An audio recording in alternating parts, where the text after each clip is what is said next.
पढ़ेगा इंडिया तभी तो बढ़ेगा इंडिया, तो आप पढ़ेंगे तभी तो आगे बढ़ेंगे। तो कह रहा है, अगला क्वेश्चन आ चुका है, तो कह रहा है स्थिर वैद्युतिकी में गॉस का प्रमेय लिखिए और समान आवेशित घनत्व की दो वैद्युतरोधी प्लेटें चित्रानुसार रखी हैं। बिंदु P एवं Q पर वैद्युत क्षेत्र की तीव्रता क्या करना है, ज्ञात करना है। तो क्या दो समांतर प्लेटें रखी हैं, तो उस पर वैद्युत क्षेत्र की तीव्रता हमें क्या करनी है, ज्ञात करनी है बिंदु P और Q पर। इससे तो यहाँ पर क्या है, स्थिर वैद्युत की गॉस का प्रमेय लिखिए। तो सबसे पहले गॉस का प्रमेय आइए लिखते हैं।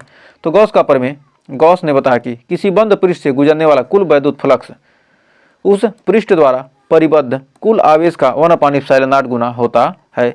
चूंकि हम जानते हैं फाई ई बराबर कुल वैद्युत फ्लक्स फाई बराबर क्या था, Q/ε0 गुना होता है। तो ये तो हमने क्या किया, गॉस का प्रमेय हमने लिख लिया। अब गॉस का प्रमेय लिख लिया, अब इस पर कह दोनों प्लेट पर क्या है, आवेश घनत्व तो क्या है। अब हम इस पर क्या करेंगे, यहाँ पर मान लेते क्या है, इस क्या कहा, यहाँ पर P बिंदु P है और यहाँ पर क्या एक हमारा बिंदु Q है। तो ये दोनों प्लेट क्या है, आवेशित हैं। कह रहा है यहाँ पर क्या समान आवेश घनत्व की दो वैद्युतरोधी प्लेटें चित्रानुसार रखी हैं। उनके बिंदु P और बिंदु Q पर क्या करना है, वैद्युत क्षेत्र की तीव्रता ज्ञात करनी है। तो अब यहाँ पर हमने फिगर अच्छे से बना लिया है। अब दोनों प्लेटों पर आवेश घनत्व तो समान है, अतः इनके कारण वैद्युत क्षेत्र की तीव्रताओं का परिमाण क्या होगा, समान होगा। तो मतलब क्या, वैद्युत क्षेत्र की तीव्रता का परिमाण क्या होगा, समान होगा।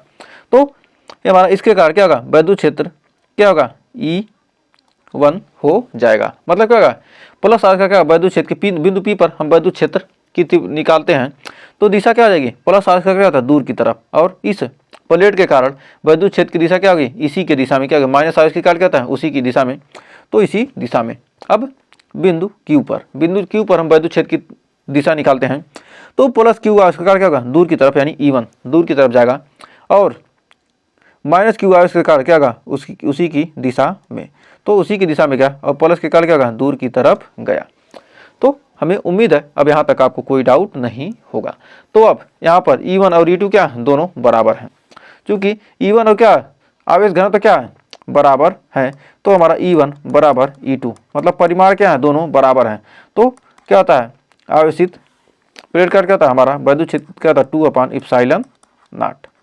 वैद्युत क्षेत्र होता है क्या, एक अनंत विस्तार की क्या है, आवेशित प्लेट के कारण क्या होता है, दोनों क्या प्लेट पर आवेश है, दोनों क्या प्लेट है, अनंत विस्तार की आवेशित चादर भी देखे ना, के कारण क्या होगा, वैद्युत क्षेत्र E1/E2 क्या होता है, E1 σ/2ε0 होता है। तो बिंदु P पर परिणामी वैद्युत क्षेत्र की तीव्रता अब निकालते हैं। बिंदु P पर निकालेंगे तो क्या होगा, दोनों क्या है एक ही दिशा में है तो क्या होंगे, जुट जाएंगे, तो E1 + E2। तो हमारा E1 + E2 यानी हो जाएगा σ/2ε0 + σ/2ε0। तो हमारा हो जाएगा क्या, σ/ε0 क्या होगा, 2 हो जाएगा, 2 से 2 कट जाएगा, यानी σ/ε0 आ जाएगा।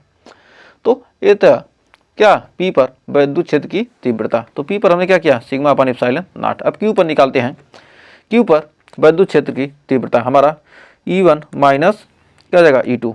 Q पर क्या जाएगा, E1 - E2, E1 - E2।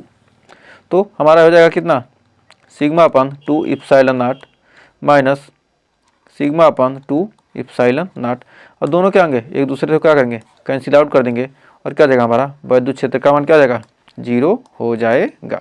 तो उम्मीद है यहाँ तक कोई डाउट नहीं होगा। तो कितना सिंपल सा क्वेश्चन था। नेक्स्ट क्वेश्चन, तो देखिए हमारा अगला क्या कह रहा है कि एक कूलाम आवेश में कितने इलेक्ट्रॉन होते हैं। एक कूलाम आवेश है, उसमें कितने इलेक्ट्रॉन होंगे। तो Q बराबर हम जानते हैं क्या होता है, 1 और N का मान क्या पूछ रहा है, Q बराबर दिया है 1, एक कूलाम आवेश है, Q दिया है, N पूछ रहा है। तो हमारा Q बराबर क्या आता है, हम जानते हैं Q बराबर होता है N × E। Q बराबर N नहीं, तो N बराबर क्या होता है, Q/E। N बराबर Q/E, यानी Q का मान कितना है, एक कूलाम। Q का मान क्या, एक कूलाम है, और E का मान क्या है, 1.6 × 10⁻⁻19। एक इलेक्ट्रॉन का आवेश कितना होता है, 10⁻⁻19, 1.6 × 10⁻⁻19। तो E का मान हो गया। अब यहाँ पर क्या देंगे, हम रख देंगे, यहाँ पर क्या होगा, 10 हटेगा तो क्या होगा, 10 बटे क्या आ जाएगा, 16 × 19 क्या जाएगा, ऊपर चला जाएगा तो हो जाएगा 10⁻⁻⁻। 19। यानी यहाँ पर यदि 18 करते हैं तो यानी 100/16 बराबर क्या गुणे 10 का पावर क्या आ जाएगा 18। तो इसको हल करेंगे तो हमारा n बराबर आ जाएगा 6.2। 5 गुणे 10 का पावर 18 कितने होंगे इलेक्ट्रॉन होंगे। तो उम्मीद है यहाँ तक आपको कोई डाउट नहीं होगा। तो